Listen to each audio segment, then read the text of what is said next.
republic for which it stands, one nation, under God, indivisible, with liberty and justice for all.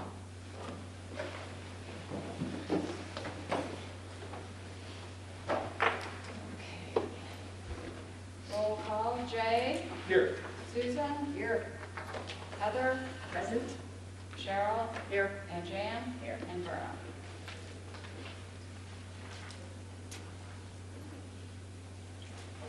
Okay.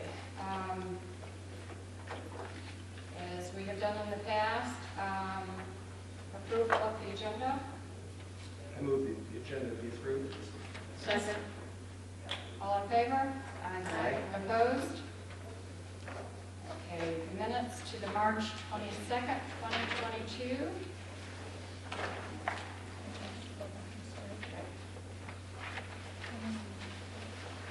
May I have a motion to approve? I move that we approve the minutes. A second. All in favor? Can we have a, now that we have a motion, I had a couple of changes that we might need. Oh, okay, go ahead. On page 5, motion to approve the pay grade chart. I believe that was a roll call vote. We don't note that in the minutes. I think it was. It was a roll call vote. Okay. If we can just note that in there. Another? No, that's fine. Okay. Motion to approve as amended. So moved. Second? I'll second it. All in favor? Aye. Opposed? Okay, call to audience. Hello, Alyssa. Hi. Welcome. Okay, financial, Cheryl, you're up. Okay, well, first thing we will do is for our audit report. All right. So, Laura, do you want to introduce our auditor? I'm Ian Reese from Gableton Company, so I'm your auditor. Does that work for introduction? Would you like to give us your history? So I'm not sure, I believe Neil gave it to you last year. Is that correct? Amber Barker? Andrew did? Okay. So it's going to be very similar to what he did, I would assume. Okay. I'm just going to go over the opinion and then any giant differences from 2020 to 2021. So you all should have an audit report, and I'm not sure if you do, but page 1 is a few pages in, but it is the independent auditor's report. And if you guys have any questions throughout all of this, just feel free to ask, interrupt me. In the first section, it's called the opinion section. In the second paragraph, this is where we state our opinion. It's the verbiage for an unmodified opinion, the best opinion you guys can get. There's no better opinion you guys could have received. And so it's the one the state wants to see. And that's what this states, so I'll read it to you. In our opinion, the financial statements referred to above present fairly in all material respects the financial position of the library as of December 31st, 2021. So when we look over the financials, it's saying that it's stated correctly as of that date, which is what you want. Any questions on that? All right, page 4, this is part of the management discussion and analysis. It goes over the financial highlights, changes between 2021 and 2020. I'll just go through each of the bullet points. So the assets of the library exceeded its liabilities and deferred inflows at the close of the fiscal year by about $3.7 million. A little bit under that. Of that amount, about $1 million is available for use for whatever you want. It's unrestricted. You can use it for anything. The difference between the 3.7 and the 1 million is mainly made up of your fixed assets. You can't sell or spend a building. You have to sell it, and it takes a while to sell it, so we consider it restricted in some way, shape, or form. Second bullet point, you received $1.2 million, a little bit over that in revenues, and had about $1.1 million in expenses, so you increased your net position, meaning you had excess revenues over expenses of $130,000 approximately, so decent financially. Those were on the we call them the government-wide or the long-term basis of accounting. The following bullet points are on the short-term basis. So when Cheryl and whoever else provides your financials, it's usually on the fund level, so it'll show your general fund, which usually does not include fixed assets, although I think Cheryl might share that with you, but, We do. okay. So the difference is you don't show fixed assets or debt on the short term, you do on the long term, so that's the difference. In the general fund, you increase your fund balance by $221,000, almost $222,000, so you now have an ending fund balance of $1,010,000 approximately. Of that amount, fourth bullet point, $575,000 of it is unassigned, meaning it can be used for anything, there's no restrictions on it, and that equates to about 58% of your general fund expenditures, meaning that if you receive no income for the next fiscal year, you would survive about 58% of it, which is a pretty decent sizable fund balance, so it's good. The fifth bullet point, Cheryl had us add this in, and it's basically stating that the board approved $150,000 of fund balance to be used on HVAC building improvements and $250,000 to be used on parking lot improvements. So that's, whoever reads this will see that initially, which is good. I have a question on Yeah. the bullet points. I'm not an accountant, so Yeah. you can help me out. Last year, for 2020, we had 78% for unassigned fund balance. We had 78%. It was a dollar value of $764 and 628. That was $764,000. Okay. So what would drop us from 78% to 57%? So if you go to page 13, Should I give her an easy answer? it's a fairly easy answer. I knew it would be an easy answer, but I just feel I have to ask. Yeah, no, so It's it's Because mainly, in this number, we're not including what we said we've committed. Okay, so it's a dollar difference of So otherwise- 188,000. Well, it's just rounding, but yeah. Okay, Otherwise, that would be the 77, whatever it was of last year, plus the 129. okay. It was just, I thought it was those two, but then when the difference, when I took the dollar difference, it was 188,000. I was like, wait, that's not either of those numbers. Yeah. So, okay. Sorry. did that answer? Yeah, Okay. I just, when you see that percentage, I was like, last year it was 78%, this year I'm like, 57, what happened? Well, it Parking lot happened. yeah, it dropped because you committed a bunch of fund balance. Right, Okay, so, yeah, okay, thank you. yeah, so page 6, the next 2 pages. This is your balance sheet, which shows all of your assets, liabilities, and equity or net position for 2020 and 2021. There weren't any giant differences between the prior year and the current year being 2021. Your cash increased pretty substantially, about $257,000. That's mainly due to you guys having excess revenues over expenses, therefore your cash increases because you don't spend it. And then your capital assets dropped because your depreciation expense exceeded your additions. Do you guys understand fixed assets, or do you want me to explain it? I know Cheryl does. But, anyway, so depreciation expense caused it to decrease, and you didn't add as many on, so therefore it's a net decrease. The next page, page 7, this is your revenues and expenditures. Revenues were all pretty similar. Your property taxes increased $45,000-ish. That's generally just due to taxable value increasing. Therefore, you have more revenue coming in based on your millage. And then your operating grants dropped a little bit because of you had a CARES Act grant last year that you didn't have this year. So that's the reason for that. Next, page 9. There's not a ton on this page. At the top of it, it says the library did not have any expenditures in excess of what was budgeted for the year, which is not, it's, It's good for you guys. It doesn't happen a lot for libraries, so I'm saying it's whoever budgeted it all did a pretty good job. So kudos to whoever budgets. Page 11. This is a part of your basic financial statements. It's your statement of net position. It's essentially what I just went over. I'm just kind of pointing out the different statements. Shows your assets and liabilities. The next page is your statement of activities. It shows your revenues and expenditures in a different format. Same thing as what we just went over, but the state requires it to be in a different format. Page 13, this is your general fund.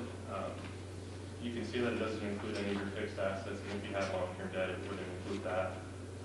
But it shows all of your fund balance. You can see your non-spendable fund balance, which is equal to your prepaid items, because you've already paid it, so you can't spend it. Committed fund balance, and then unassigned. So it kind of points out why unassigned fund balance decreases, because you committed it. The next one, page 15. Shows your revenues and expenditures in a little bit more detail, so you can see all of your property taxes, and then you spent most of your expenditures on wages, which is typical for most places. And it just provides a little bit more detail if you're interested in that. So that is everything I had. Did you guys have any questions on it? Cheryl, when you went through it, or Rhoda? I'm all set. No, we're good, yeah, we're good. Okay. You might want to explain the changes that we made to the letter to the board. Oh, on the last part, you mean? Yeah. Page 41 has that.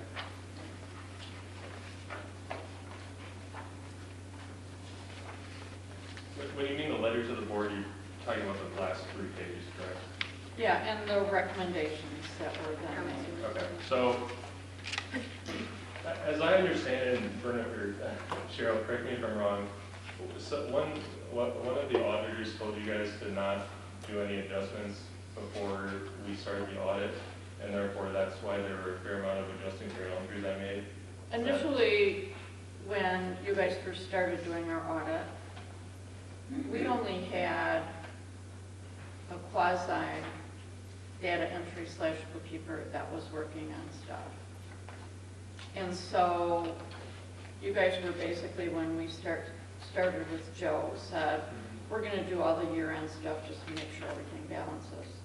And so that's how we've handled it through now, and we've never had an issue with anything saying that there was a weakness, that somebody couldn't do it. In the interim, you know, we have Kathleen that works on it, which knows bookkeeping. You have a finance officer, and then we also have a CPA that comes in once a month and does the month-end reconciliation. Okay, so, and yeah. So it was just kind of something that kind of established itself, and it just kept going. And nobody ever noted that we should be doing it differently. Obviously, our CPA can do it. Yeah, which is fine. That's why we came with a new memo. So there are a fair amount of entries that I made to get the ending amounts correct. Cheryl and the CPA and Kathleen all know how to do them. They just didn't, I guess, because we had told you or had been in practice to not make any adjustments just so that they were correct, I guess. From now on, I gave a memo to Cheryl and Laura to sign that said, before we start the audit, to go through all of your accounts, make year-ending adjustments. And so they both signed that. And so next year, from our auditor's perspective, we expect that all of the accounts will be stated materially, and materiality can change based on each year, but generally it's pretty similar. So as long as all accounts are within like $16,000 or $20,000 of what it should be, it's all good from our perspective. So that's essentially what they signed.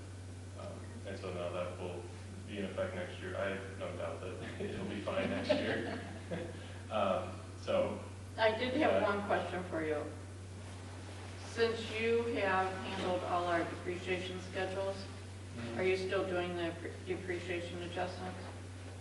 Yeah, so we do it annually. We don't do it monthly. Right. But yeah, so. And we don't either. We don't touch them monthly either. So, yeah, so I worked with Kathleen and I looked through your books to see if there are any additions. The library collection was addition. I'm sure there's others that is on the note. Sure. And then we have a software that basically just runs all the depreciation, does the math by itself. So I just take any numbers and plug them into the financials and then we're all set. And I always get Kathleen's or whoever's I'm working with approval on it. Okay. So, yeah. Right, I just wanted to make sure on that. Yeah, no, when, Because you guys have been keeping our depreciation schedule all along, so. yeah, and that's not one thing we expect you to do because we do it for you. We consider it a non-audit service Okay. and we don't consider that a part of year-end adjustments. So we Okay. don't expect you to do that. All right, we're good. Any other questions from anybody? Very good. No, I just want to say thank you. You were, when we came up with some issues, you were very easy and to work with and very cooperative, so that makes our job easier too. Well, I'm glad you did that. Yeah, as a new board member too, I was really pleased to find that we do have the technical talent here to do the financials. It's just that through this understanding over the years, we didn't do that. But going forward, we'll be making those adjustments at year end and won't have any issues. So thank you, Sharon. Yeah, just to clarify, it wasn't a misunderstanding, it was just the way. Practice. Right, practice, because the first year that Joe came, it was really creating a new partnership, a new vendor, and that's the way it was decided the best way to do And things. and my understanding is the accounting talent here has gone up too in the last several years. So we now have resources that we didn't have originally years ago. We do. Yeah, Cheryl's definitely proved her knowledge. Thank you. Well, it's not just me, believe me. Well, do you guys mind if I head out and head back home? No, you have to stay till the 2.5. end. Thank you for coming. Yeah. It was good to meet you again. It's great to meet all of you as well. I honestly do like coming to these board meetings and really seeing the people every once in a while, so. We do appreciate your work. Yeah, thank you. And Jojo, we said hello. Yeah. I know Cheryl talked to him, so Yeah. I was talking with Yeah. Cheryl, and I think Laura as well, but, I will send the final audit report when I get back to the office tomorrow as a digital copy. I think Kathleen said 9 copies of the physical reports. Does that sound right to everybody? Shall we take our vote before he leaves? I think that's an excellent idea. Go ahead. I move we adopt the 2021 audit report as written. I second it. Okay, we are going to do a roll call just to make sure. Okay. Jay, Yes. Heather, Yes. Susan, Yes. Cheryl, Yes. Jan. Yes. Verna, yes.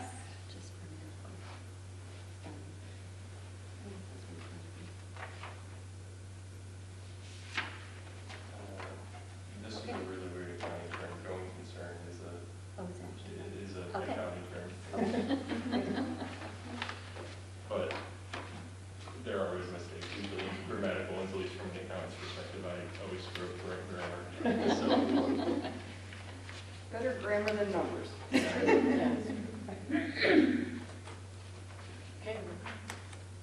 is that it? That's it? Oh, cool. Have a safe trip. Thank you. Thank you guys for having me. Thank you. Yeah, nice to see you. I'm sure we'll be working together next year.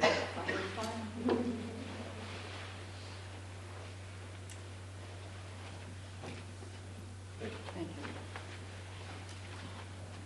All right. See you. Have a good night. Cheryl? Okay, now we can move on. We have in front of you the check register, the balance sheet, and the income statement, all as of March 31st. Any comments, questions? I'd like to make a motion that we approve it. I'll second it. We don't really need to approve the financials. What we need to approve is, so I'll let you redo your motion. The expenses for March, of $98,458.20. Okay, roll call. Jan? Yes. Cheryl? Yes. Heather? Yes. Susan? Yes. Jay? Yes. And Verna, yes. And you also have on page 48, are the budget amendments. We approved these at our last meeting, and you already see them in the budget line items on the financials that you received this for March. Okay?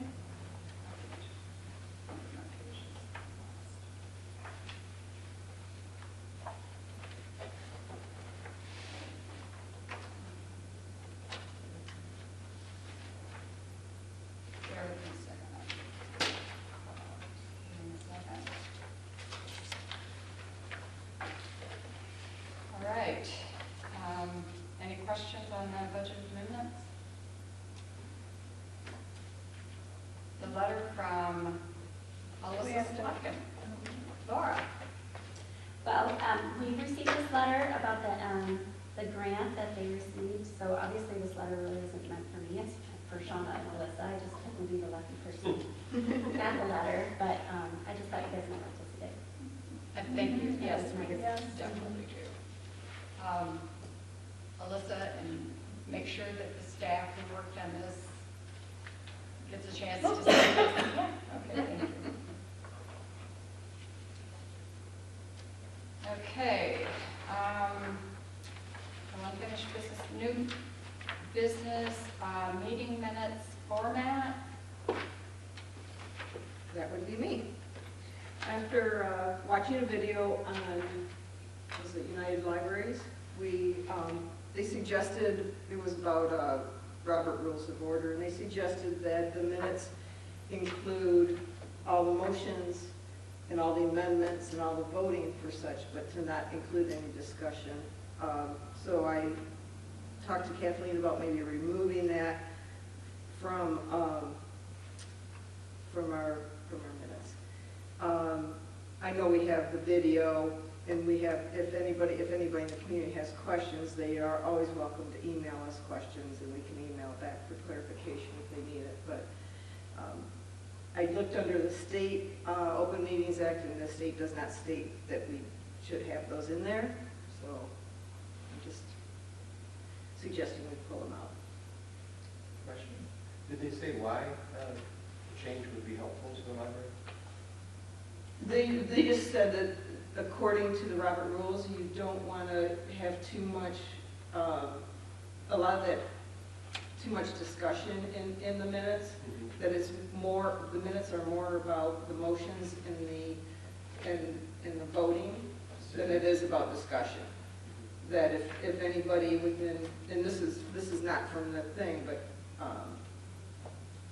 the meeting, but they also talked about videos and things like that. There's other ways of communicating with the board. So if we had a member that didn't make a meeting and wanted to catch up on it, they could watch the video. They didn't have to review minutes to see what was going on. Right, they can watch the video, and if we don't, and even our citizens, they can come in and ask questions from the previous meeting. They can ask to be emailed the answer, because I know, we don't give those information right then and there, but we can email them answers. They can ask us anytime, they can email us anytime. So there's always ways of communicating, but that's not the process of the minutes. The minutes isn't to include discussions. It's only in regards to voting on motions and amendments. I would like to do something a little out of order. The reason that we started doing this was because Kathleen, I think originally, you're the one that started adding the details in the minutes, because sometimes we go back. Did you have any comments to make on this? I know that you're the one that started adding details to the discussion and the decisions that were made. So is it helpful in some way to continue that? For me, it's completely up to the board, what you guys want Okay. to see and do. I know the discussion part was always part of it when I started taking it over.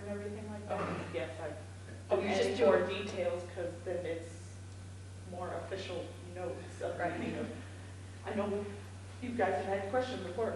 You made this vote, or you discussed something, and what did we say, and stuff like that, but, okay. We'll just, if you don't want them anymore, if you want to follow the And I understand recording, that the makes minutes OTP was quicker. not in place prior, right? So we didn't have that tool in the past.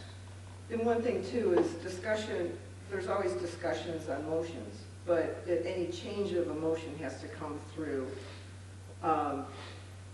making an amendment to that, to amend to it.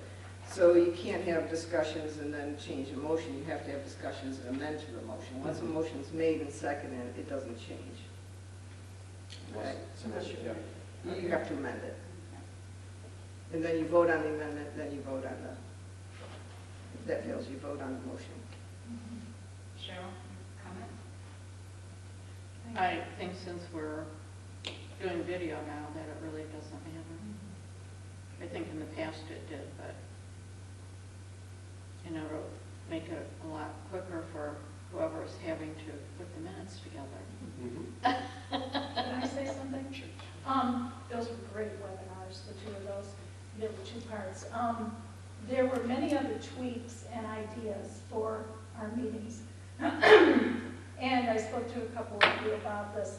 I think it's great right now. It's nothing besides the motions that's going to change the way we run our meetings, because I think we run great meetings here. But maybe for fall, maybe when we pick new officers in November, it might be a good idea to tweak our meetings a little bit. I'm willing to work on that right now with a small committee, or we can wait till fall to do that. It's probably just a one-time meeting. But they were great ideas, some things we should, we could improve on, but there's nothing that we need to change right now. So, and if anybody's interested, maybe if you're interested, Susan. You're interested, Jay? Okay. We could do it now or in the fall. It's up to you. Can I make a suggestion? Apparently there are a number of changes that I didn't watch the webinar, so there are a number of changes.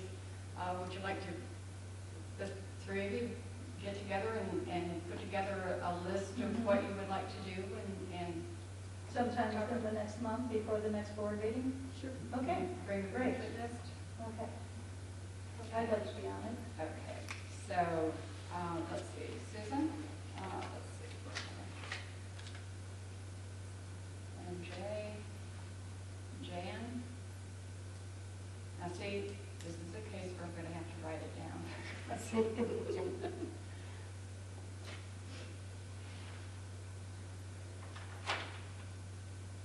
Okay. So we'll, bring that back next month. I'll get with you too about some meeting times.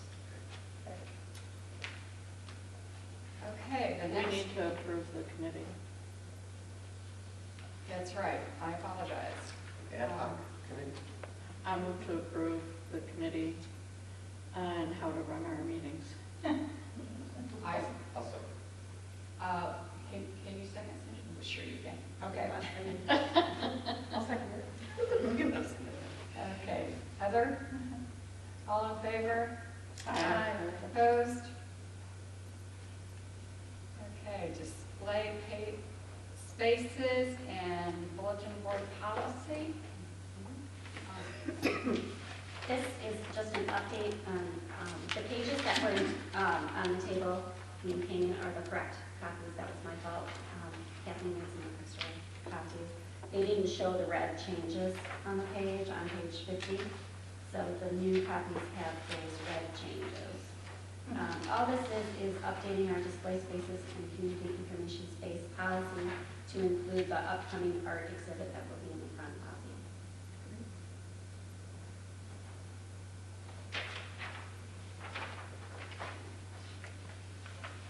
And then we made some minor changes to the application as well.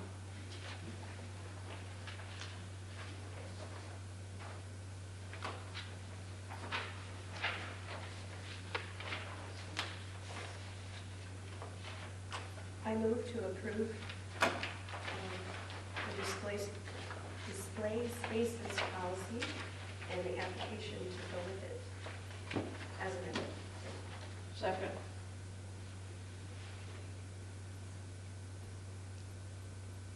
Okay, all in favor? Aye. Opposed?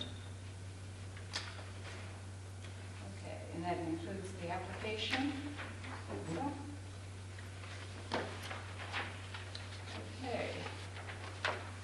Committee reports. Parking lot. Go ahead, I'll let you talk this time. Oh, yeah, sure. Okay.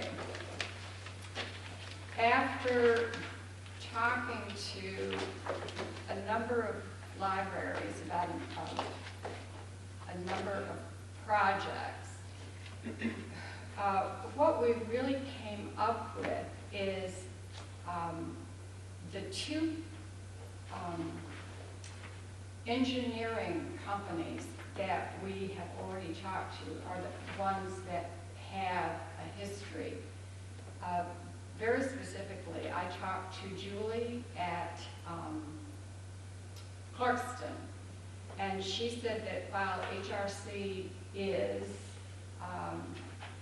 admittedly an expensive company, the fact of the matter is they took care of everything.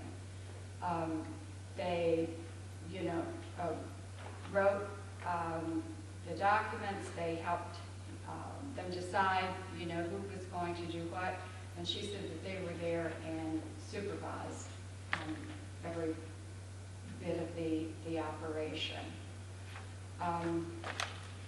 Anderson, Eckstein, and Westrick is the company that was used by Rochester Hills. Rochester Hills was an interesting situation. Their building is built next to what used to be a swamp, and sometime in the past they put wooden pillars in this swamp and built on top of it. And all of that had to be, obviously, it was a major operation.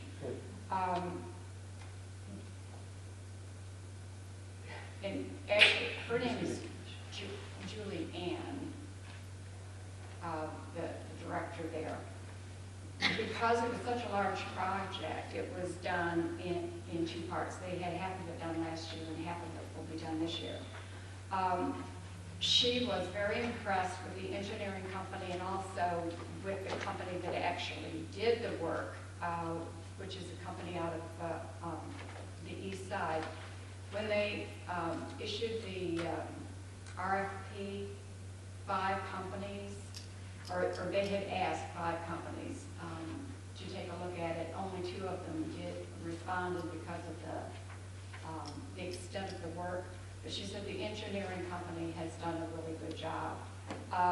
The difference between the 2 bids that we had, the information from HRC, and we had a number of communications with HRC that came to the library. They actually did a little bit of work on the project out here. When we originally saw the package, if you remember, we kind of gulped because we didn't understand that there was engineering. They wrote back and basically offered at that time to do the engineering. There was kind of a limit set. I'm sorry, I don't remember exactly what it was. I know it's in here. I want to say it was 40.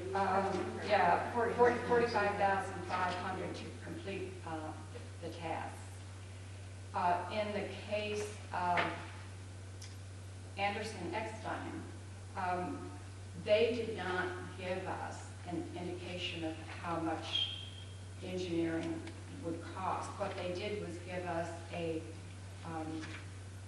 breakdown of the individual people or the individual services, departments, if you will, and the cost of each of those people. We did not ask them to go in and do new numbers because we wanted to talk to you first, because after all, they put in a lot of work. Obviously, there's a change. Understanding that the engineering companies, the numbers that they have given us are based on construction costs at the time that they wrote these. But before we asked them to try to update and give us newer information, we wanted to make sure that you're okay with us considering just these two engineering companies. We didn't find any other library that did any major work. There was one library, and I don't remember. Oxford, but they didn't do any engineering. They did, they worked with Allied. Right. And they just resurfaced Right. basically, but there was no engineering. Right. So that was, Yeah. So that's kind of where we are. We didn't want to go out and talk to engineering companies that we don't have specific recommendations from. We just thought that we should stay with somebody that we know has done good work. And before we take the next steps of going back to these two and asking for an update and trying to make a decision on which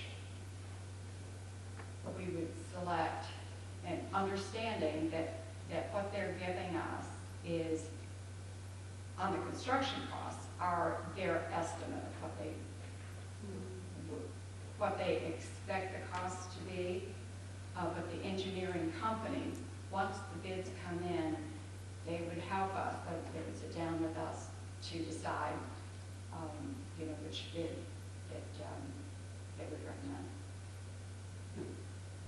So, discussion? Jay? I have no problem restricting it to two. Normally, you want to have more than that.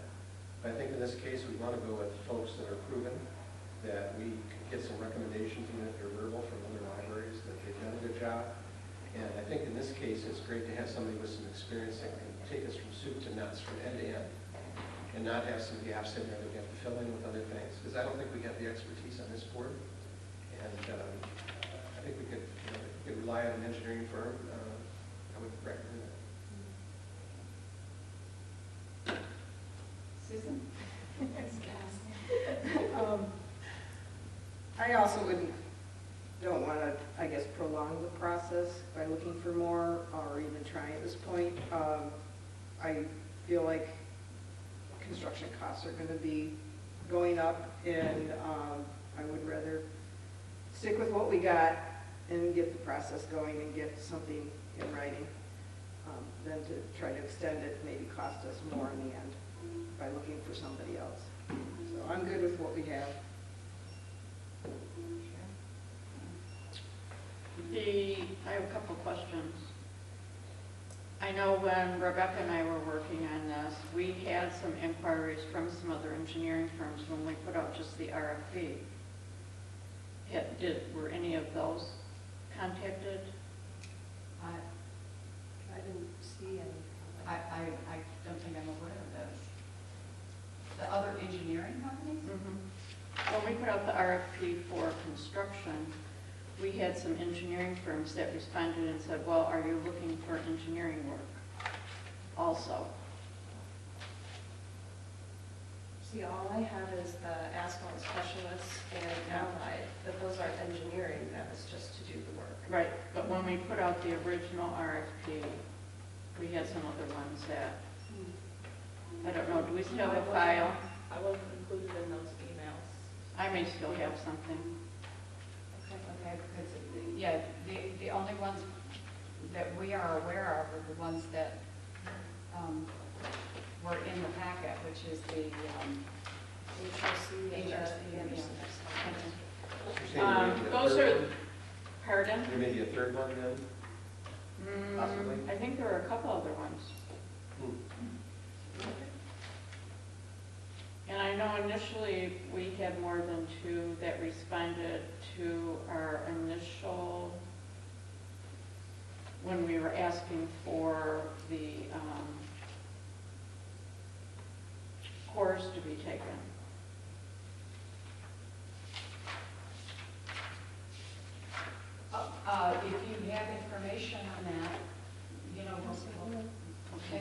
contact them. And my other question is, the ones that you did contact, what type of work were they having done?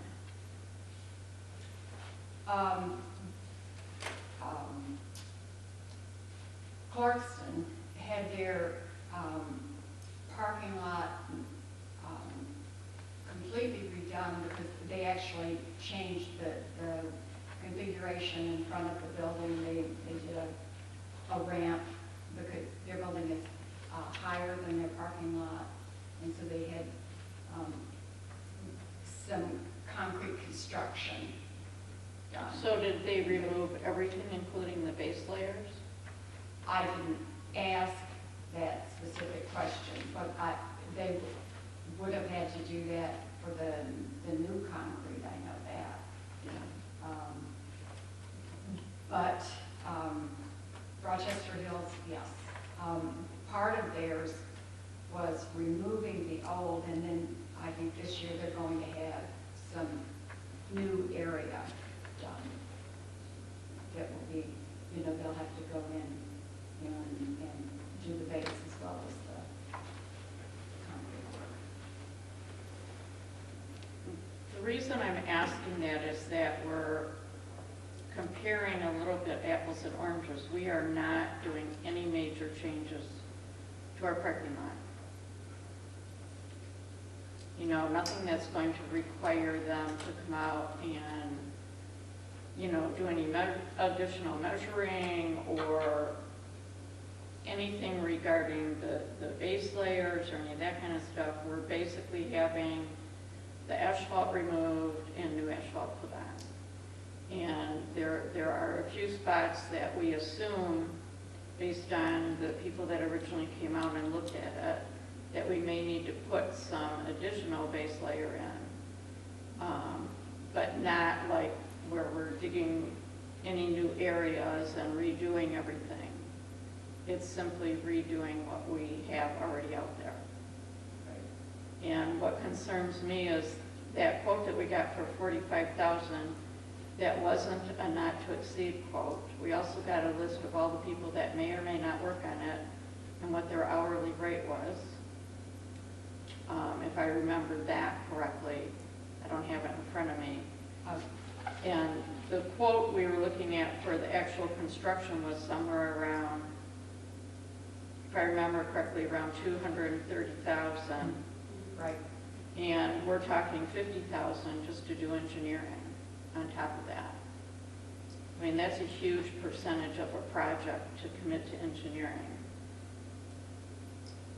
When I was in commercial lending, you never saw that big of a percentage in something as simple as what we're talking about doing. Well, I think what we have here is not only engineering, but project management, Right. permitting, and other ancillary functions that we're not prepared to do, or at least I'm not prepared to do. Perhaps others would. I mean, when I talked to Brian over, is that his name, over in Oxford?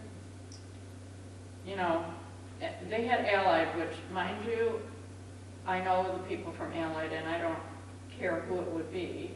But I mean, they had them come out. They did all the drawings. They showed them everything they needed to do. They did it, and everything turned out wonderful. Yeah, to your point, though, we should have a not to exceed. I think once the project is defined and we know exactly what's required, they should be able to give us a firm price. And I would think it would be likely less than $45,000, based on what I'm hearing here. I would hope. I mean, that's my big concern is how Don't make it open-ended. much we're talking about as a percentage of the project. Well, the other curveball that we may be looking at, and we were talking about a little bit this week, when they close down the South Street Bridge, they're talking about, the village is talking about putting in a temporary roadway to come into the library. So Temporary from where? from M15. So that might be another, With our approval, I assume. that's just hearsay at this point. I'll tell you about that. But anyway, I just think, my opinion is, what we're looking at so far is too much money for engineering for the type of a project that we're talking about. Even including project management, I think it's excessive. So my question then to you would be, how do we handle project management? Does Allied or whatever those companies are, do they handle that kind of stuff, or do we still need to hire somebody else to do the management side of it? Well, it depends on what you're looking for them to do. I mean, this is what those kind of companies do. They come out, they look at the project and they do it. It's kind of like if they come out and do your driveway. I've just never, You know, I mean, I had a driveway done and they come out and do it. We didn't have a project manager to look at it. right. You know, and we may want to. I'm just saying, I think the quote that we got from HRC, and they're known to be very expensive, because they can be. You know, and if it was if we were building the building or doing something major, I wouldn't have an issue with that. But I mean, all we're doing is the parking lot, and I don't want to waste $50,000 so somebody can, sit in their car and watch what's being done. But that's just my opinion. I'm only one person on the board. Next steps? I'm very comfortable with just 2 companies instead of looking for more. I think this committee has done a lot of work on this. I understand, and I've had Allied at my house too, I understand a lot of what you're saying, Cheryl, but it seems to me that that would be more for just a resurface. We do have to dig up. We have a lot of things to consider here, and maybe it is too expensive, but I still think we need an engineer. What I'm remembering when we started talking about this, when was it? August, September, whenever it was. I went home, going through all that work. Neither of the companies that were going to do the driveway had a warranty in there at all. So I think if we have an engineering company that can make sure we get all our ducks in a row to have it done right, when Allied did our driveway, there were mistakes. There were definitely mistakes. And we're a small driveway. But I feel the need for an engineering company. I guess that's my opinion. And I'm not saying we don't need one. I just think we need to look at what the cost was going to be. And I think one of the things that, and if there are other companies, please, get us the information, and we'll try to get information from all of them. And presumably, when we are ready to hire a company, we will look at not only the reputation, the jobs they've done, but also we will be looking at price. And again, the final engineering company that we choose will be a board vote. My personal opinion is that I have lived in this township and I have seen money spent on projects, and I have walked past, you're aware that, sometimes it pays to have a professional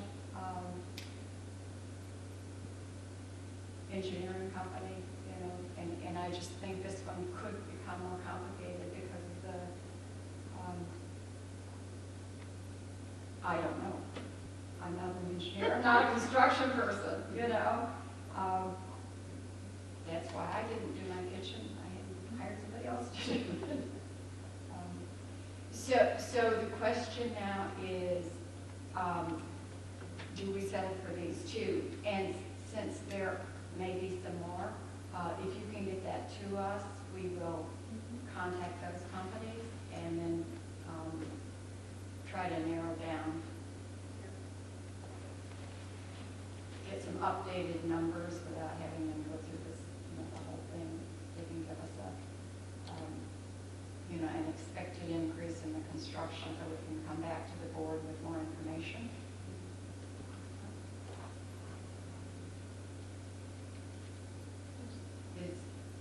I'm not sure, do we need to vote on this, or is that's our report up to this point. Or should it be tabled? More work to do. Our- More work to do. Yeah. Exactly. It's a process, okay. So we will talk to you later, Cheryl. Okay. And you and I'll meet next week. Sounds good. Okay.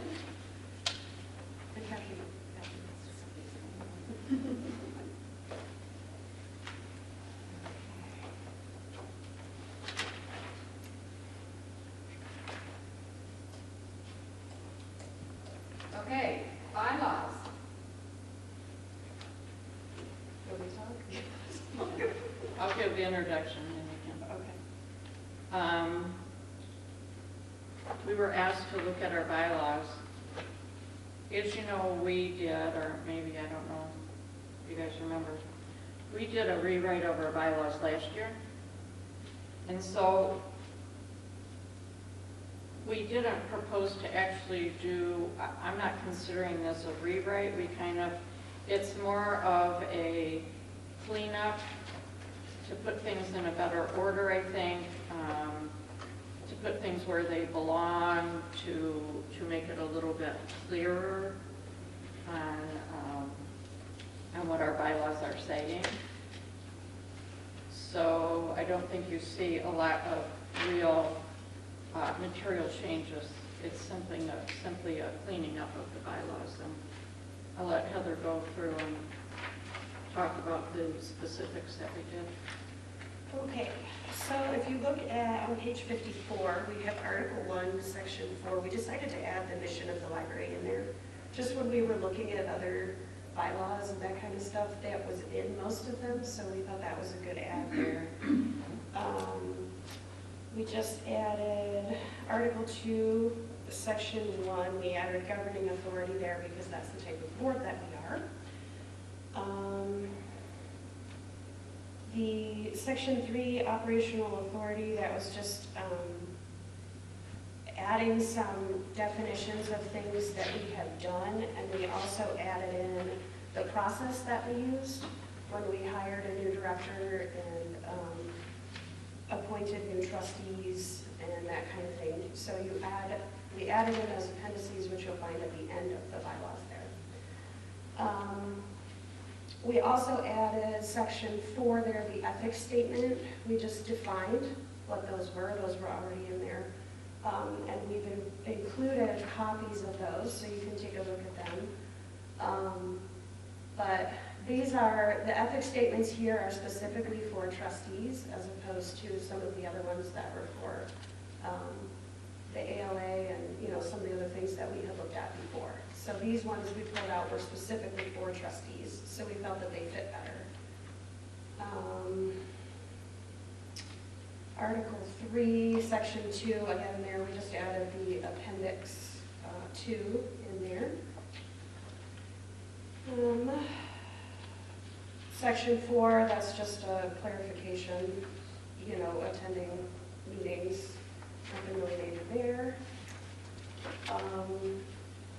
Article 5, Section 1, again, that was just, we added a couple of things that the president is already doing, so it was just a point of clarification there. Same with the secretary in Section 3. Section 4, we took out Part C there, and we just moved that over to the committee, because the committee is doing that. Article 6, Section 1, we just added in the cancellation policy there. We also took out Section 2 because we're not, all of our meetings are in person now, so we didn't feel that that was really necessary anymore to have that in there. We also talked about that could be part of a different policy if we want to have video equipment and have that kind of thing available. We felt that that should be on a different policy. So in Section 4, we did change around the order of the agenda a little bit. We added in the Pledge of Allegiance. We do that anyways, but it wasn't listed in the bylaws, so we just added that in there. We moved the director's report up to right after the call of the audience, or call to the audience, because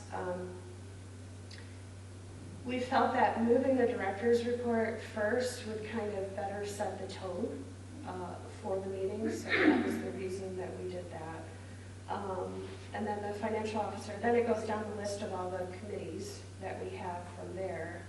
And then we put communication, unfinished business, new business after that, and then the staff reports after that. So those were the big changes that we made there. In section, is that 4 now? Yeah. We just added in the latest edition of Robert's Rules. It seems to be changing a lot more frequently now, so rather than putting that in there, we just decided to put the latest edition on. Standing committees, we went back and forth on whether to just have committees or standing committees, so that's why you see it crossed out and then put back in there. We decided to keep that in there because these are the committees that we just have all the time. And we added in the phrase there that they are appointed by the president with the approval of the board. And also we included that it could be board members and staff. So that was a change there. Section 6, you'll see that this is where we added, instead of budget and fund balance, we called this the finance committee. And then we added the review and recommend audit to board that we took out in Article 5, Section 4. So that's where it got added in over there. Makes sense? And then Article 8, Section 4, we just changed that to disbursements to have board members sign payroll records and disbursement records. So right now we're just doing the disbursement records and then we'll add the payroll records, which we talked about at the last meeting. So, after that, you will see the appendices that I referred to earlier, and that's just the processes that we used. In the whole thing, the only change there, there was some recommendation to change the trustee appointment procedures with number 7. So you'll see on page 71, this was the original that was in there. And on page 72, that is the recommended change there. And then you also have copies of the United for Libraries trustee ethics statement and the library bill of rights. And again, those are specifically for trustees. So those are the changes. Discussion.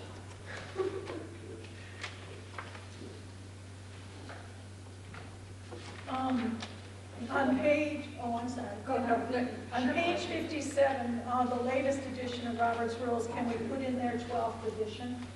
Well, we decided to change it to the latest edition instead What of... is the latest? Well, I think that is the latest, but it's been changing, so that prevents us from having to go back in and keep editing that. That's why we changed Okay, I it. have one more question. With the agenda, how soon is this going to change? If it's in our bylaws now, or is this something we can work on? Well, I think that's probably up to the board. I would think that it would change as soon as the bylaws are approved. That's what I would think. Okay.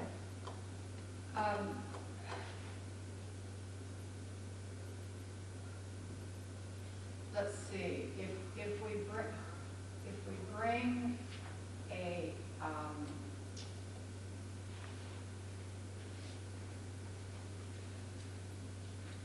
bylaws have to be presented at one meeting, and then if we can't approve it tonight, we have to bring it 1 week, or 1 month, and there, yeah, For amendments, yeah. right. And I think this is a pretty major amendment. It can't be proposed and acted upon in the same meeting. That's at the Right. very end. Right. So if that's the case, we would spend this month sitting on it. Next month, then we would approve it, that would be May. So by the June meeting, the changes could be Yeah. made? Have a lot of time for any additional. Could this be something that the committee looks at then? Absolutely. Yes, okay, good. We will. That's the reason that's in there is to give us a month to think about it and make sure we're doing the right thing. Okay. I do just have a couple of questions. I understand why you selected the particular documents that you did. But when the board approved the ALA Board of Ethics and the Freedom to Read, is there some reason that you decided not to use those particular documents? Yes, because the ALA ethics statement was specifically for the ALA, and the ALA is a totally different organization than we are. And this is recommended by both the ALA and United for Libraries to be used for Board of Trustees for libraries. Okay. What we had looked at originally was the actual ALA ethics statement for the ALA.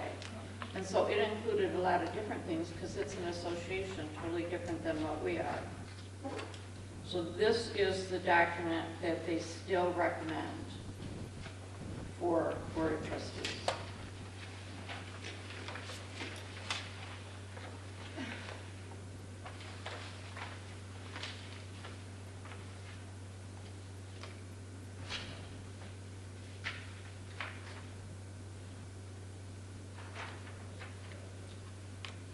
I do have a couple of questions if you're done.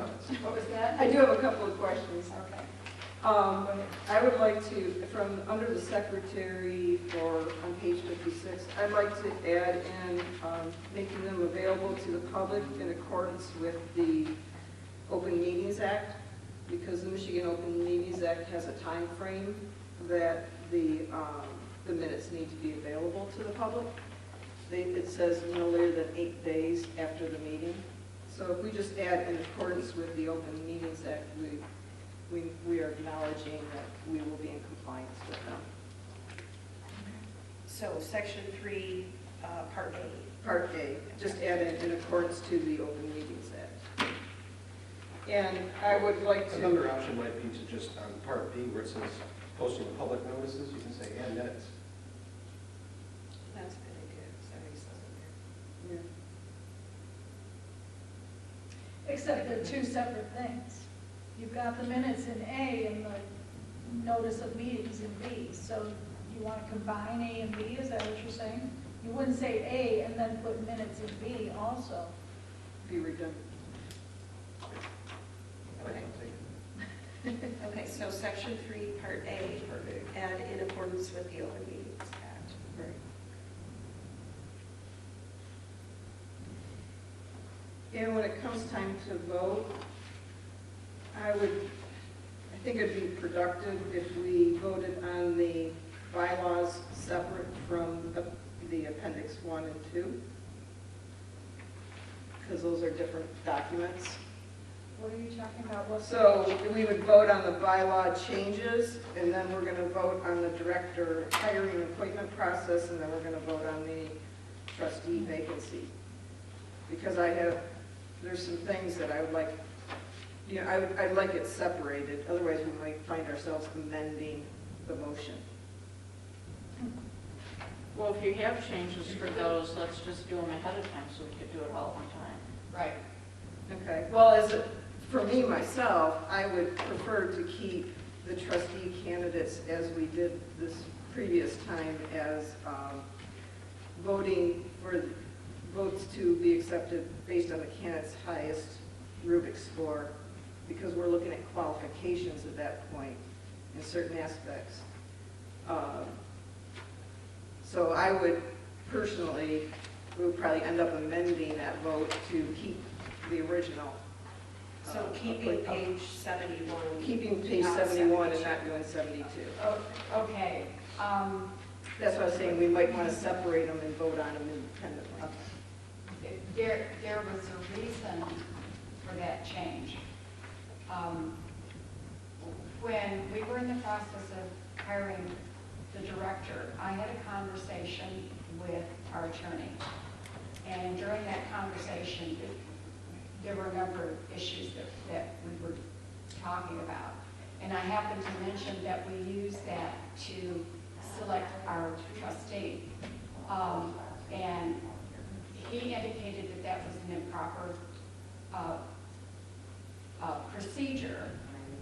It's against the Open Meetings Act, according to the, and not just the way the act is written, but, you know, the lawsuits that have been settled, you know, that kind of thing.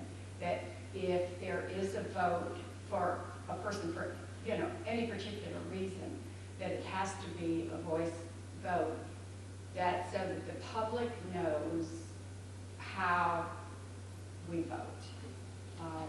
And at that point, it was done, there was no reason to change anything.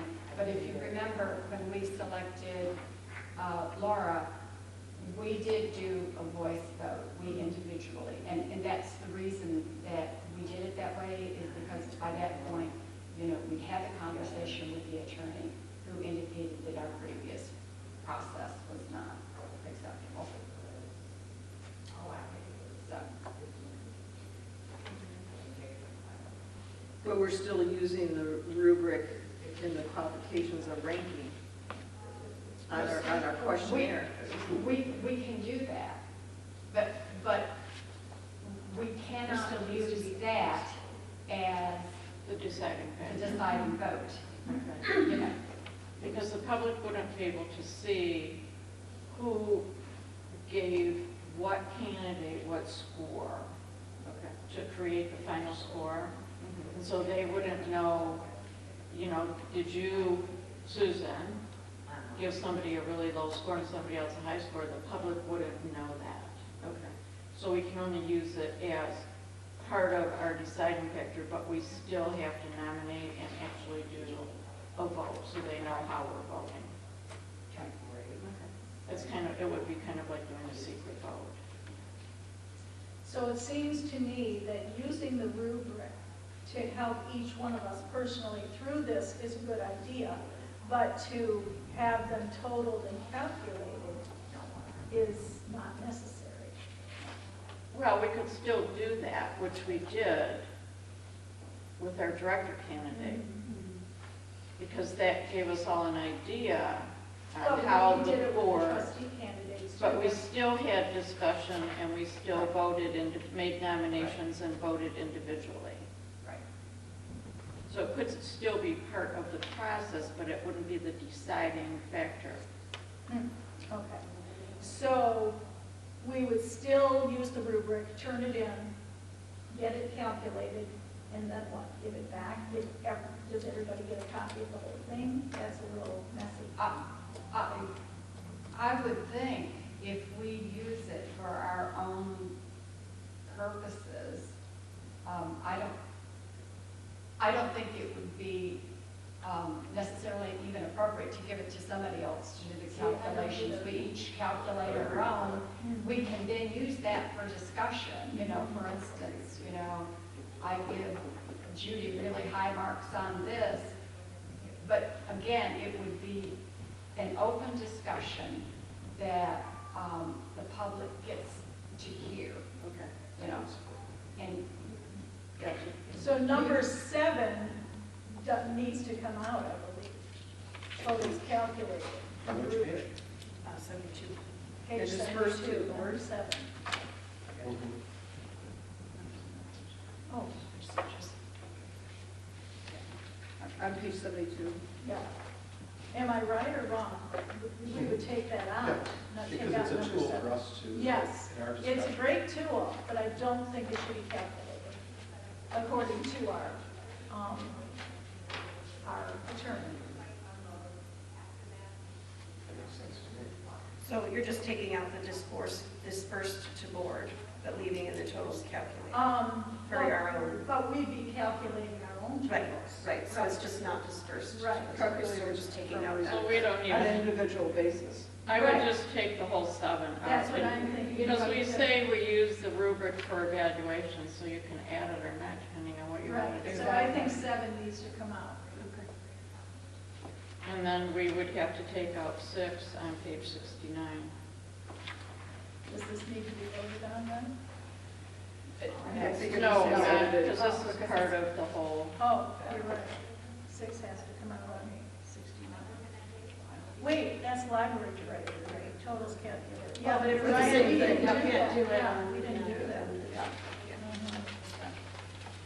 Again, we can use it as a Right, tool, but right. it's not.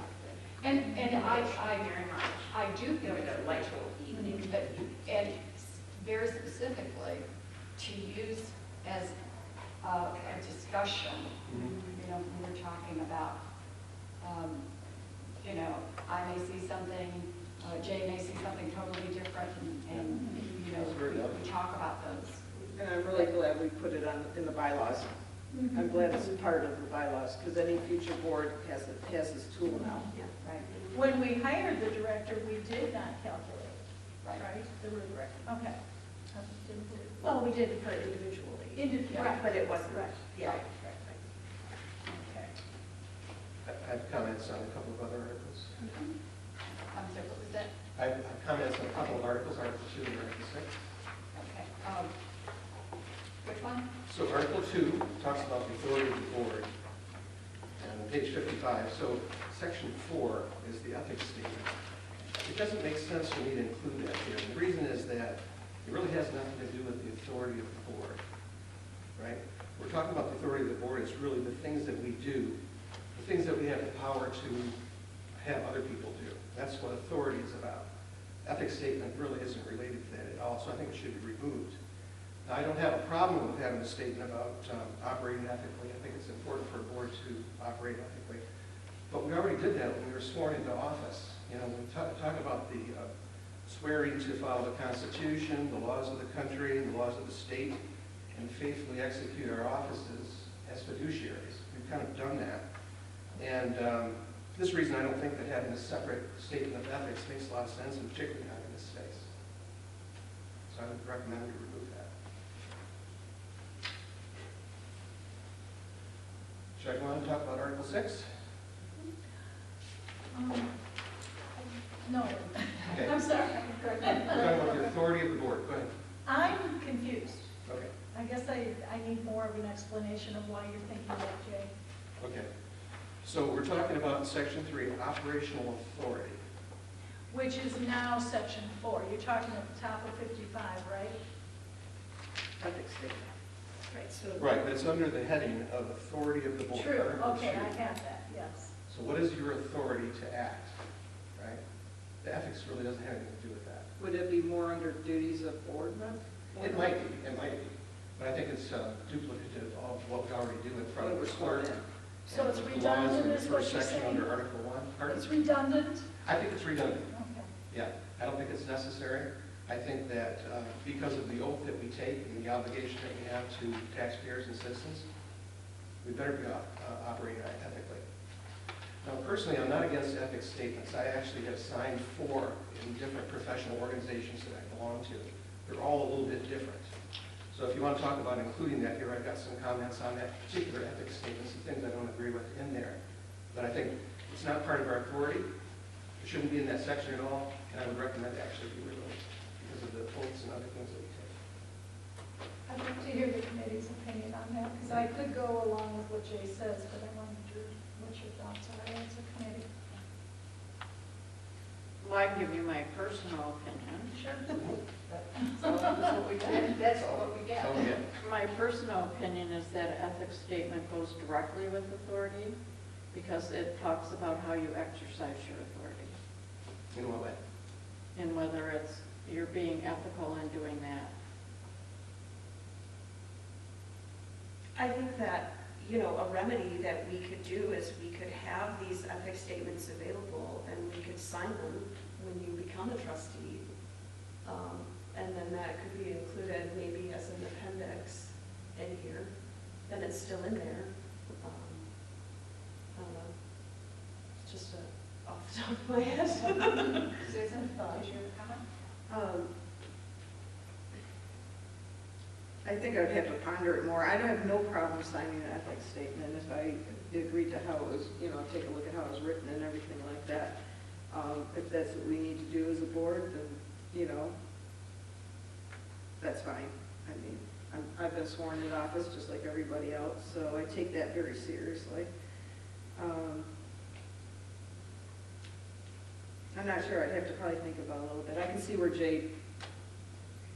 where you're saying about the location of it. Yeah, there's the location issue, and then there's the specific ethics statement. As I read through it, I've actually got a number of things about the ethics statement, the way it's written, that I don't agree with, and I would never sign. So I could share that with the board as well, if you'd like to look at I that. think we need to maybe take it in sections, like, if we're gonna sign it, obviously, we're gonna have to work on that. Mhm. Okay. I think signing an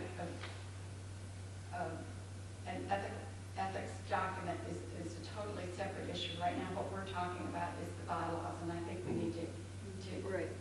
I think we need to Exactly. to stick to the But by subject. linking it, right, but by linking it in here as part of our bylaws, I'm saying in effect that I support that.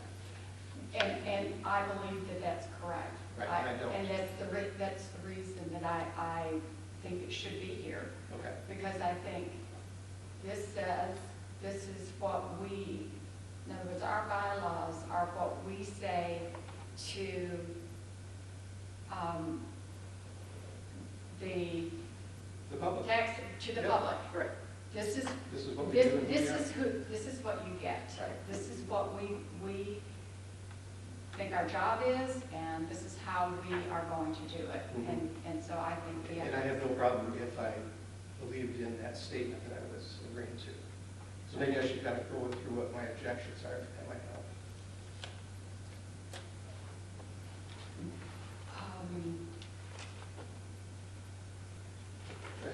Do we want to take the time to do that, or would you like? Oh, I think we have to, it's part of the whole process. Okay. Did you have something? Well, I'm curious. Okay. Are you talking now on the United for Libraries, Yeah, Public page Library 73. Trustee Ethics Statement on page 73? Page 73. Okay. Should I go through that? So as I stated earlier, fiduciaries in the state of Michigan have to already comply with the law and exhibit high ethical standards. So I don't believe that having another separate statement of ethics is necessary or particularly helpful. This particular ethics statement has some unusual wording I want clarification on or modification of the word. So in other words, I wouldn't sign it as it's written. If you wanted to have an ethics statement, I'd want to ask for some revisions to it first. So I can go through those. For example, the second paragraph talks about performing duties and responsibilities effectively and with absolute truth, honor, and integrity. What does that even mean? What is absolute truth? And there's a lot today in the media about getting, disinformation out. And gee, if you think that COVID-19 can be treated with some drugs and somebody else doesn't, you're misinformation and you can't be heard. So I'm wondering what the board feels. What is absolute truth though with you? How do we interpret that? That we're saying that we're going to operate with this. That's the first thing. It also says in the third bullet that we shall not be swayed by partisan interests, public pressure, or fear of criticism. So this implies that we should not, to me, it implies we should not listen to the community or change our opinion based on the feedback that we may get from the community. I think that's wrong. I think we're here for the taxpayers. We do need to listen to them, and we shouldn't just be, one way and not listen to others. I think the United Library is meant to imply that, but they don't say that in the statement. They kind of go around it. So I would look for a little modification there. And then lastly, in the fifth bullet, it says we must distinguish in our actions and statements between our personal philosophies and attitudes and those of the library. Then it says we must both acknowledge and support the position of the board, even if we disagree. To me, it's not really what we should do. I don't have a problem with acknowledging. Let's say that there's 5 opinions that think we should do this, and I'm different than that. I can acknowledge that, no problem. Does that mean I support that? Most cases I probably would, but what if you wanted to do something that was illegal? What if you wanted to do something that was contrary to my religious held beliefs? I would acknowledge that the board would prove that, but I wouldn't necessarily have to support it, would I? Would you expect me to support it also? If it's against the law, you would? That was my other question. No. I would support a decision that the board makes. Now, if the board is going to say, makes What an if it was illegal, Yeah. then obviously that's a different issue, but, Exactly. you bring that up. I See, mean, that you don't- doesn't distinguish that. Okay, It says I but- must always support that. And we've had instances where meetings were called for things that weren't necessarily the way the law says you can do things. I would, if the decision had been made to do that, I would have objected to that. You see what I'm saying? So I would acknowledge that the board made that decision. I wouldn't support it. That's my point. But then what you just said would be the reason to keep absolute truth, honor, and integrity in there. If the board took the right action. But what if I disagree with that action for whatever reason? And then one other thing, I'm willing to resist censorship in library materials, as it says in the last bullet. I agree with that, we don't want censorship. But sometimes there are materials that are made available to young children that should not be. They're harmful to them. And for whatever reason, we have not effectively blocked it. We're required by law, for example, what's the name of that act? Childhood Internet Protection Act. We're required by law to segregate certain materials online. In the library itself, if parents don't want to have us give access to their young, I'm talking about young children, I'm not talking about adolescents and teens. We need to make sure that happens.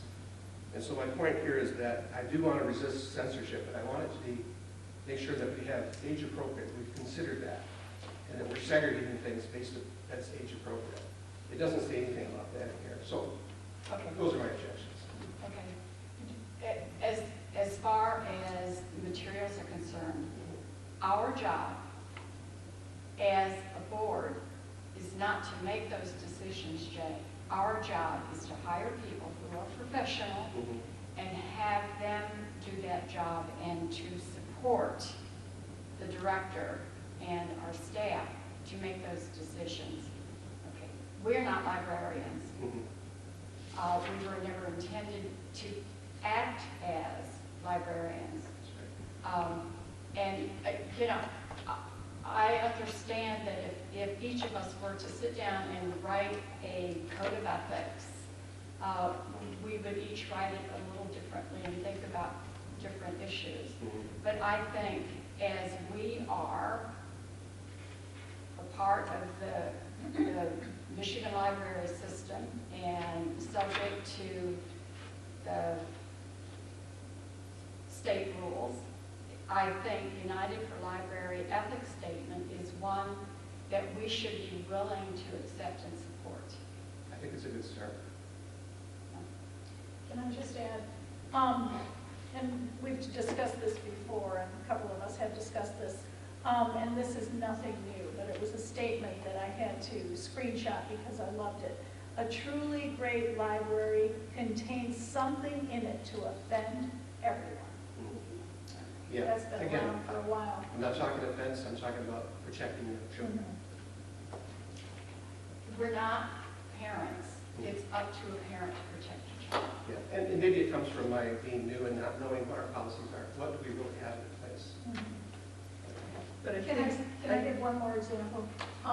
As a teacher, I'm sorry, I'm going to overtake time. As a teacher, I taught first grade, and one of my lessons I had to teach every year was safe touching. I was very uncomfortable with that, teaching it. But I was told by the district it had to be done. And the reason it had to be done is because parents didn't teach it at home. If parents stepped up and took and did what you're saying they should do, then there would be no issue here. Yeah. So that's Yeah, just I'm not an saying what parents should do example. or not do. Yeah, it's just an example Yeah. of what I went through as an educator. and I think this is kind of like all in agreement, quite honestly, because no, we're not the parents, but we are law-abiding board, and there are laws to protect our children, and we need to be cognizant of those laws and say, you know, we're not going to offer material that, quite frankly, that the police can come in and say you're providing pornography to children. I mean, no, we're not the parents, but we're also accountable to these citizens, and we're not going to be breaking laws because a 5-year-old parent isn't watching them and they're looking at things they shouldn't be looking at. I mean, we need to be able, yes, we're not the parents, but we need to be able to protect our we can't break laws. But again, the the selections are made by professional librarians. Right. If we can't trust the people that we have hired, then we have done a bad job. No, and that's what it says. It says supporting the librarians. And if our Exactly. librarians ever break the law, we're not going to support them anymore. You know, I mean, you know, I But mean, We do have that materials comes that I with- think we would not want to share with right. very young children. Again, that's, well, So they're in the stack, right? Things are in the stack that we wouldn't necessarily want very young children to have access to. okay, then you need to bring your children to Right, a they need different to be place or supervised, to be there. absolutely, So, yeah. so Yeah. again, Well, but we also have staff, I mean, even just in our staff reports, they talked about moving, you know, looking up Yes. what the maturity rating is on the graphic novels, for example. right, You know, and I feel like they've really taken care of Yeah. that, you know, so. And Again, as supporting as a staff. trustee, we Yeah. need to support the staff. That's our job. I think the word of support through this whole document is basically where we fall as trustees. exactly. So I think that the issue, as far as moving the bylaws along, is, you know, we could talk about the ethics statements as a separate issue. I mean, right now, we are deciding, or we are considering what we are going to use for the bylaws and whether or not we're going to keep that in there. So I think that that's really the discussion that we are trying to set right now. You know, I think that, you know, we definitely, you know, could have a whole conversation about the ethics statement, but I'm just not sure that that's what we're doing today. So my point is it doesn't Yeah. belong in the bylaws, number one. Number two, if you decide to include it in the bylaws, I would recommend changes be made to both the Library Bill of Rights and the ethics statement. So in order to do that, I think that we either have to accept these, or we need to choose to edit and make our own, and have those as an appendix. Or not. I don't know that we have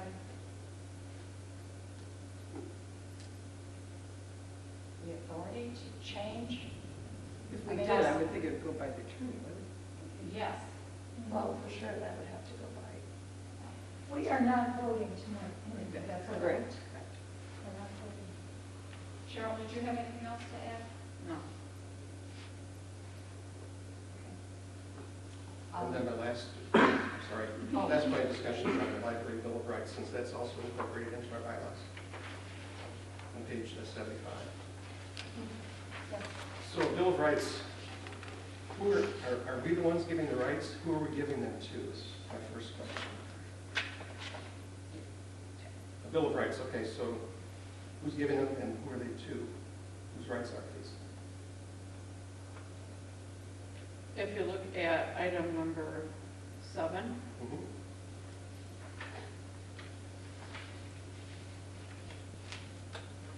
it kind of says who. What page is that? Page 75. Number 7.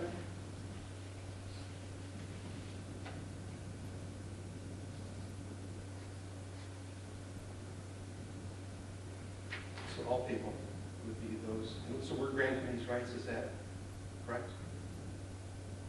It's basically saying that these are the rights that people have So they're given by whom, though, I guess is my question. by the Constitution, basically. Okay. And so the libraries should advocate for the protection of those rights. So Okay. it's saying that these are the rights that So libraries granting them to the public, okay. And then another issue, in 2 places they mention age. And they say the materials, the library access materials will be made available regardless of age. There's, again, no consideration of age appropriateness of the materials.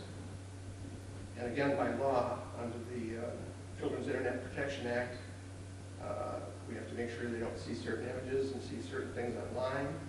And also we want to make sure that young children are not exposed to mature materials beyond what their parents have authorized.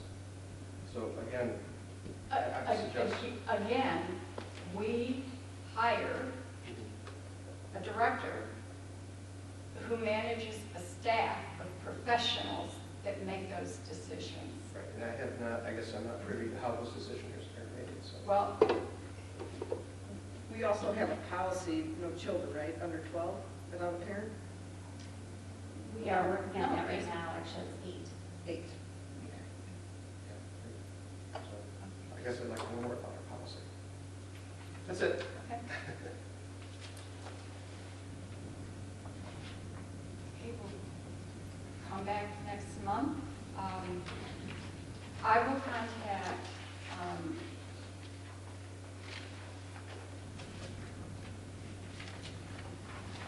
the attorney and ask about revisions. I don't know Revisions to, to a statement about this. yeah. They weren't created by us. They weren't created by We us. would have to, we Right. can't, We can't. My recommendation is they would not be Yeah. included in bylaws as well. But if the library wanted to adopt them separately, we should probably do that. But I wouldn't include them in the bylaws. Yeah.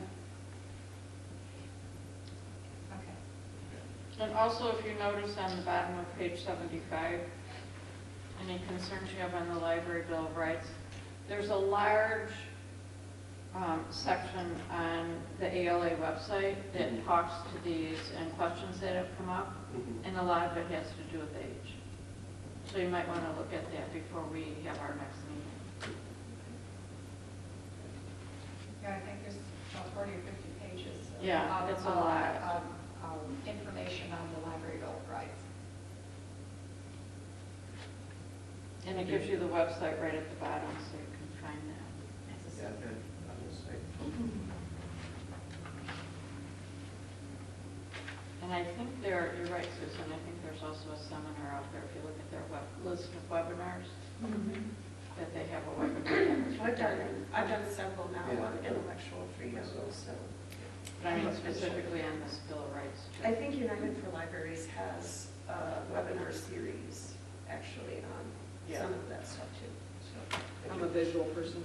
50 pages of reading doesn't sound appealing to me. I'm long. Okay.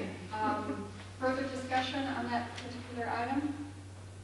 Okay. The ad hoc trustee recruitment, Susan and I have not met. We have no report at this point. We have some time on that. Professional development, I think that's, Well, we mentioned it already tonight, and it was just stated, there's been some excellent webinars, so keep your eye out for those. I mentioned the one to you on clerk secretarial. Yeah. If anybody wants to, you know what you can do, Susan, I know you're not available for that, but if you sign up for it, they'll send it to you at a later time. Oh. So do that anyway. okay. They've been great. And that access doesn't change. I mean, if I don't get to it right away, it doesn't Exactly. go away. Well, it usually comes 2 or 3 days later. Right, but I mean, if I don't get to it in a week, we don't lose You'll this still access. have it. Okay. You will still have it, so it'll be great. Okay, anything else, Heather? Nope. That you want to add? All right, the next thing is Friends. Can I go on? Sure. Okay. I believe you've all seen it now, the bookstore has been moved. You know, I've told, they did it on the 18th, around 4 o'clock, and they were done by 5 o'clock. It took 1 hour. There were 4 workers, it was great. Pardon me? Many Yes. hands. And you know what, I was told, I couldn't be here that day, but they didn't take them from, and Alyssa, you may have watched, I don't know, but they didn't take it from one room to the next. They passed them along.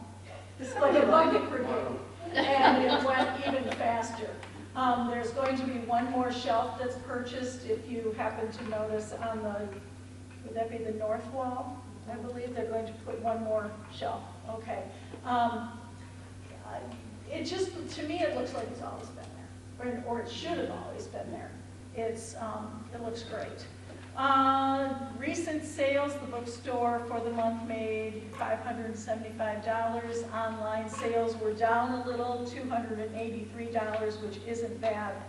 A big item, and I don't know if Laura, you wanted to talk about this, on the website, there's a donate button you can hit now. So that's on the library website. And there was a, what am I thinking of? Oh, an Easter basket. And who actually won that? She wouldn't take it. We had to pick another name. Laura, she bought one ticket and she won. That's kind of lucky me. Yeah. So anyway, anything else that I've forgotten that you can think of? They also, and it's in my notes too, but they also approved $450 for summer reading prizes. Yeah. Good. Excellent. Okay. Question, Jan? My wife was asking today when we might do the baskets again. She really enjoyed putting one together. Oh, and seeing yeah. the results from that Maybe next fall. in the fall. They may do them for Thanksgiving, Christmas again. They didn't exactly say, That but was yeah. a good moneymaker, wasn't it? It was a good money maker, $900, I believe. Mhm. Yes. Okay. Ish. I don't have the exact amount. Yeah, it was a lot of fun. Yeah, but it was fun. Okay. Let's see.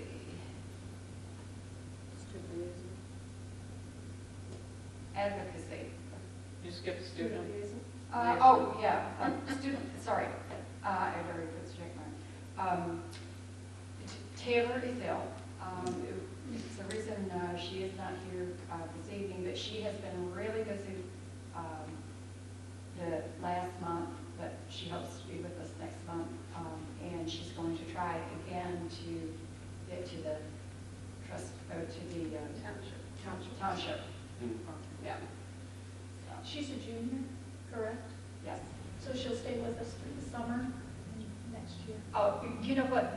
We have not talked about this Okay. summer, but she'll certainly be with us next Okay. year. We'll talk about that. Now, advocacy. The only update on that is that, according to the strategic plan, the library also has a staff committee for outreach, advocacy type stuff. So we have contacted Laura and we're going to be included in their future meetings Very good. so that we can work together. Nice. I will say too, is this is the time that if, as far as political candidates and everything, that they're going out, summertime is the time that they're in their areas. So if we can, I don't know if they would be interested in, we could do anything during the summer, or I'd be willing to try to even meet with some of them and just pre-introduce myself as a board member of the library and trying to get them introduced into the Brandon Library area. So I think that'll be especially important because we have some new, with the redistricting and stuff, we have some new representatives that'll be, yeah. And county commissioner as well. Yeah. So if we can, I mean, I'm open to trying to, this summer, trying to go to some meetings and things like that and trying to meet some of the local people running. See if we can get. We do have a staff member that's working on kind of a meet the candidate Yeah. series. Oh, you do? So Oh, excellent. they may be coming to us. Oh, That would be excellent. wonderful.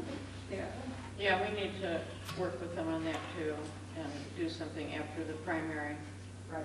when we know who's actually running. Since we have so many candidates now. Yeah, there are a lot. Okay.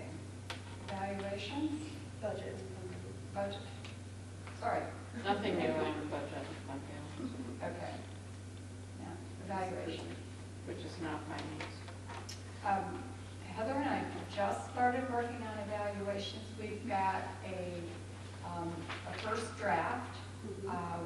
We will expect to have a draft to you next month to approve for the 6-month evaluation. In the meantime, we will be meeting with Laura to talk about process and, the items on the evaluation and make sure that we're all on the same page. And the idea is to have the evaluation go out right after the June board meeting, and we should have results back for July. But we'll approve the questions. The Right. goal is to approve the questions next Next month, right. Okay. Staff report. You're up. So, the director's report, just one thing I want to point out is the outreach committee did t-shirts. If you haven't signed up for a size yet, you might want to talk to Alyssa. There was a email that went out, but it went to a lot of people's spam folder. So just we need to get those ordered as soon as possible, because as you can see, we have lots of events that we're Do we have pictures of what those are gonna look like? The outreach t-shirts, they're just kind of, they're about this color, teal, and then it will have. Pretty close to, logo. yeah, that sticky note color, and they'll just have the logo on the left-hand side. They're pretty basic, but just something that staff can wear and match. Like we have some events coming up this summer where multiple staff members are going to be there. So just something where people, kind of like a uniform, but a little more relaxed for summer. Is it a standard crew neck t-shirt? Yep, or so it's just standard crew. There are two, you can choose, so if you look at the Google form I sent out, it did probably go to your spam folder, unfortunately, but you can choose men or ladies size, and then it's like small through 5XL are your options. They look the same, the ladies is not V-neck or anything, it's just probably a little more fitted.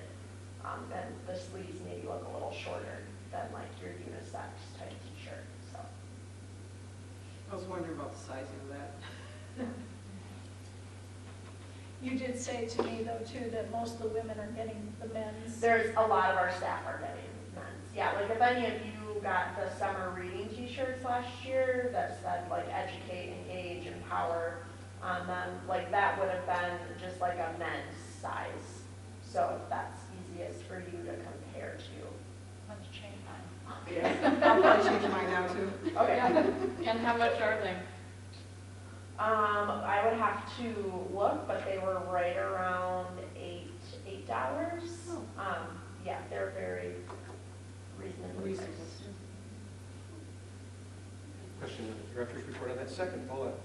The people going through interviews, so there's a library associate, a shelver, and a library assistant. Is it just one new hire this year that we've approved, and the other two are replacements? Correct. Thank you.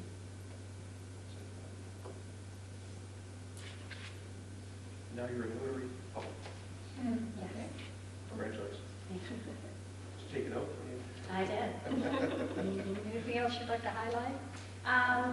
Well, on the staff report, just to make sure everybody's fine. So they are usually expecting some kind of a meal, something to eat. Some of them are there for 5 hours.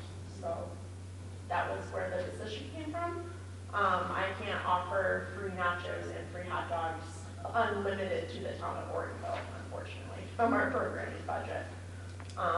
So it was because Parks and Rec didn't have a backup plan without their concession stand being open. I would hope that we would contact the attorney regarding that, because as soon as we sell food products, we have liability. Right. Okay. And to make sure that that's something that we can and want to do. Just off the top of my head, since this is a Parks and Rec event, couldn't Parks and Rec make arrangements for a food truck? That was my suggestion as well. And I haven't heard anything back about that. Yeah. It's okay to have that on property. They have food trucks that, in the past, they have had Okay, food trucks okay. that use movies and things. Okay, Yes. okay. I have never attended, but that has been Well, I my know that they do it understanding. in the village. I just didn't know if we're, Oh, the movie is because of here. No, it's We're it's sponsoring here. the movie at I get it. Sherman Haley Ball Field, Road. I believe Okay. it's called. okay. I get it. Oh. Ours is at Sherman Ball Field. Oh. Oh, Sherman, okay. Yes, it is. and that's why there's no It's concession not out stand. at the Hadley. Oh. Okay. they're doing 2 different locations Oh, this okay. summer. Okay. That makes a lot more sense. Thank you. Yeah. Yeah, that sounds like something that Parks and Rec should provide. Yeah. Yep. I would think, yeah. Okay. Good question, Cheryl. Do you have a, No, great job, everybody, as usual. what was that? Great job. Absolutely. And again, I'm sorry, let the staff know that they are just doing a phenomenal job. Love the Poetry Fridays. They should keep it up. But anyway. Yeah, I think the shut-in program, the remote, providing folks remote is going to be very helpful. Every Tuesday I care for a relative that's an invalid in Flint area, and if she had that kind of service in her area, I think she would really take advantage of it. So we can get the word out. I know there's probably a marketing plan and everything else with this, and I think it'll be a big success. Okay. Can I add one more thing? Absolutely. I just wanted to say that I love seeing you guys out in the community, and I love that that's some of the goals, to get out in the community. I think that's fantastic. So, thank you for all. Even I had a goal of 3 outreach events this year, and we're at, what, I think 8? we're at like 7 or 8 already. Yeah, so. As someone who lives in the village, I mean, I love that, and I think that our presence is so important, to the community. Especially and that kind of stuff, so. Coming out of the pandemic and everything, Yeah. the visuals, it's It's going to so be huge to our community. Thank you so much. And thank you for going through, again, I'll say what Heather said about the teens and all that kind of stuff. That's not an easy process. I've done it in my own home, so it's not an easy process going through and finding age appropriateness. And I just think that speaks a lot for the library and how they view the community. So, thank you. And thank you for offering the shirts to us so we can participate and be part of it too. Alyssa, can I ask a favor? When we have board meetings, if you would make sure that we know what the up and coming events are, and let us know what we can do to participate. Okay, yeah. They are, I'm going to planning to put those in from your director's report in my day timer, the ones I can make. Yeah, so any details on if you need help from the board, or if you would just like us to show up and we can find it in our schedule. Are you referring to outreach events? Okay. Yeah. And also, so be present at the community functions, including, and you have a list. And I'm gonna be present if I got that time. So. Okay, just let us know. We'll look to- I mean, I go to pretty much all of them because You're already there. they're pretty hard to avoid. Okay, great conversation. Thank you. And it was great to hear about the usage of the lockers. I'm glad they're being used. Yeah, I thought they would be, but it's nice to know that they actually are. Items for the next agenda. Bylaws, we have to. Bylaws, director evaluation. Yep, the director. And on all of the committees. Okay. And we still have the selections policy is still with the HRA. So. What's the holdup? I'm sure. It sounds to me like she's trying to do one that's pretty all-inclusive for libraries, because I think everybody's asking for the same thing right now. So, and I can't imagine that would be an easy task, because all the libraries are so different. What's her name again? Ian Stern. Yeah, Ann. Yeah, we're gonna pay for her to do a whole new one, and then she's gonna give it to all the libraries. Copyrights, Yeah. royalties. Yeah. I think we should get that. Yeah, whoever gets it has to contribute something to our legal fees. I think Okay. we're all sharing the cost. Since we're still following our current procedures, it's 7 o'clock. May I have a motion to adjourn? So moved. Second. All in favor? Aye. Opposed? We are adjourned at No, I 7 think I p.m. would rather stay here. After the library's closed? We're going to stay here after that.